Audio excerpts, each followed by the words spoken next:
New question, the member from Granville Lower Malton. Thank you, Mr. Speaker. My question is to the Premier.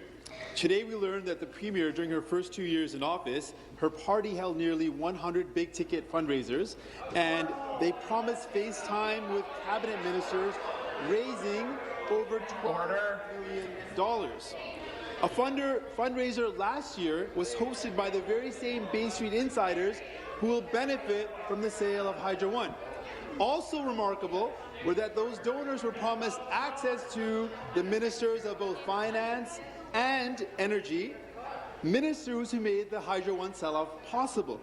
Now, Ontarians should be able to trust that the government makes decisions with respect to energy based on the best interest of the public, not the best interest of the Liberal Party or its donors. So my Deputy House Leader, second time. Will the government launch a public inquiry into the energy sector contracts of Ontario?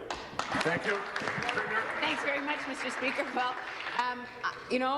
as I have said, and as we are acting on, we're committed to changing political donations in Ontario. The information that the leader or the member of the third party is talking about is public information, and the reporter counted the events and wrote a story about it, and that's fine, Mr. Speaker. But I hope that the leader of the third party still agrees with the position that we should ban corporate and union donations. I don't know if the leader of the third party's position has changed, Mr. Speaker, because she won't talk to us about what her perspective is on the draft legislation that would come forward. And in fact, Mr. Speaker, last week the Government House Leader had a very productive meeting with the PC House Leader and a representative of the Green Party, Mr. Speaker, and in that meeting we provided a briefing on the draft legislation, asked for their feedback and ideas before the bill is introduced into the legislature. The only party that wasn't represented was the NDP, Mr. Speaker.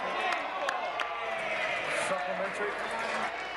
Mr. Speaker, Liberal donors are getting rewarded with massive private energy contracts, while the people of Ontario are seeing their electricity bills skyrocket. Meanwhile, of the 5 OPP investigations into this government, 2 of them that are underway deal with Liberal employees allegedly deleting evidence which might show that the government made decisions with the energy sector that were politically motivated as opposed to in the benefit of the public. Now, 2 Liberal employees have already been charged criminally. It's time to clear the air, much like in Quebec with the Charbonneau inquiry. So my question, Mr. Speaker, will the government commit to a public inquiry into the energy sector here in Ontario? Thank you. Minister of Energy. Minister of Energy.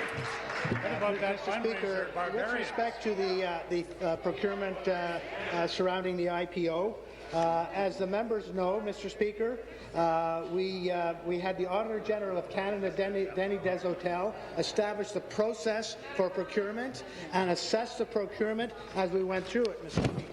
And from his report, Mr. Speaker, his final report, on the basis of the work just described, I have concluded that the process followed for the selection of the members of the IPO syndicate and for determining the structure of the syndicate was a fair process. There it is. And was carried out in a fair and professional manner, Mr. Speaker. And the quote says, no conflict of interest issues were identified, whether in relation to members of the selection committee or members of the syndicate. And by the way, the member from Timmins, Mr. Speaker, is having a $600 dinner tonight for a small group of people